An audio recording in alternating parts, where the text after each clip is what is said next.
ವಾದಿರಾಜಯತೀಂದ್ರಕೃತ ಸುಂದರಕಾಂಡ. ಸುಂದರಕಾಂಡದ ಪಾರಾಯಣದಿಂದ ಸಿಗುವ ಫಲಗಳು ಮತ್ತು ಸುಂದರಕಾಂಡದ ಶ್ಲೋಕಗಳು ಮತ್ತು ಅದರ ಅರ್ಥ ತಿಳಿದುಕೊಳ್ಳೋಣ. ಸುಂದರಕಾಂಡದ ಪಠಣದಿಂದ ಮತ್ತು ಹನುಮಂತನ ಅನುಗ್ರಹದಿಂದ ಶಕ್ತಿ ಮತ್ತು ಆತ್ಮವಿಶ್ವಾಸ ಹೆಚ್ಚಾಗುತ್ತದೆ. ನಕಾರಾತ್ಮಕ ಶಕ್ತಿಗಳು ದೂರವಾಗುತ್ತವೆ. ಅಡೆತಡೆಗಳು ನಿವಾರಣೆಯಾಗಿ ಸ್ಥಗಿತಗೊಂಡ ಕೆಲಸಗಳು ಪೂರ್ಣಗೊಳ್ಳುತ್ತವೆ. ಆರ್ಥಿಕ ಪರಿಸ್ಥಿತಿ ಸುಧಾರಿಸುತ್ತದೆ. ಶಾಂತಿ ಹಾಗೂ ನೆಮ್ಮದಿ ದೊರೆಯುತ್ತದೆ ಮತ್ತು ರೋಗಗಳಿಂದ ರಕ್ಷಣೆ ಸಿಗುತ್ತದೆ. ಇದನ್ನು ನಿತ್ಯ ಪಠಿಸುವುದರಿಂದ ಜೀವನದಲ್ಲಿ ಸುಂದರ ಬದಲಾವಣೆಗಳು ಬರುತ್ತವೆ ಹಾಗೂ ಇದು ಮೋಕ್ಷ ಮಾರ್ಗವೆಂದು ನಂಬಲಾಗಿದೆ. ಶನಿವಾರದಂದು ವಿಶೇಷವಾಗಿ ಪಠಿಸುವುದು ಶುಭ. ಆತ್ಮವಿಶ್ವಾಸ ಕುಂದಿದಾಗ ಅಥವಾ ಕೆಲಸಗಳು ನಿಂತಾಗ ಪಠಿಸಬಹುದು. ರಾಮನವಮಿ, ನವರಾತ್ರಿ, ಹುಟ್ಟುಹಬ್ಬ ಇತ್ಯಾದಿ ಸಂದರ್ಭಗಳಲ್ಲಿಯೂ ಪಠಿಸಬಹುದು. 40 ವಾರಗಳ ಕಾಲ ನಿರಂತರ ಪಠಿಸುವುದರಿಂದ ಜೀವನದಲ್ಲಿ ದೊಡ್ಡ ಬದಲಾವಣೆ ತರುತ್ತದೆ.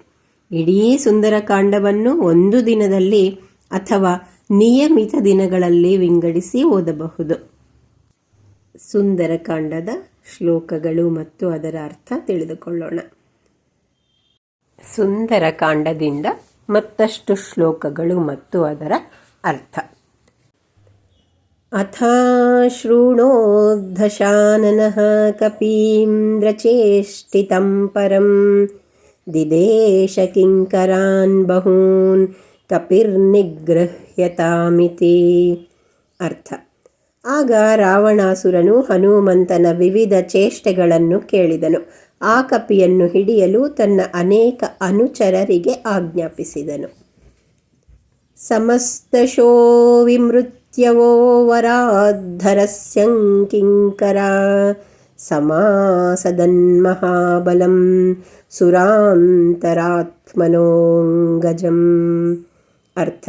ಶಂಕರ ವರಪ್ರಸಾದದಿಂದ ಮರಣ ದೂರರಾದ ಆ ರಾಕ್ಷಸರು ದೇವತೆಗಳ ಅಂತರಾತ್ಮನೂ ಮಹಾಬಲಶಾಲಿಯೂ ವಾಯುಪುತ್ರನೂ ಆದ ಹನುಮಂತನ ಸಮೀಪಕ್ಕೆ ಬಂದರು.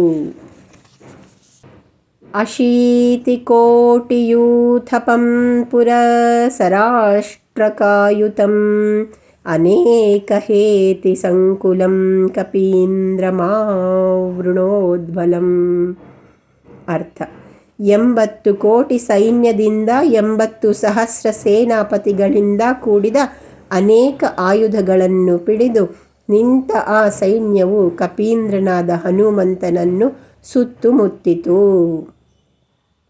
ಸಮಾವೃತಸ್ತಥಾಯುಧೈರ್ಸತಾಡಿತಶ್ಚತೈರ್ಭೃಶಂ ಚಕಾರತಾನ್ ಸಮಸ್ತಶಸ್ತಲಪ್ರಹಾರಚೂರ್ಣಿತಾನ್. ಅರ್ಥ.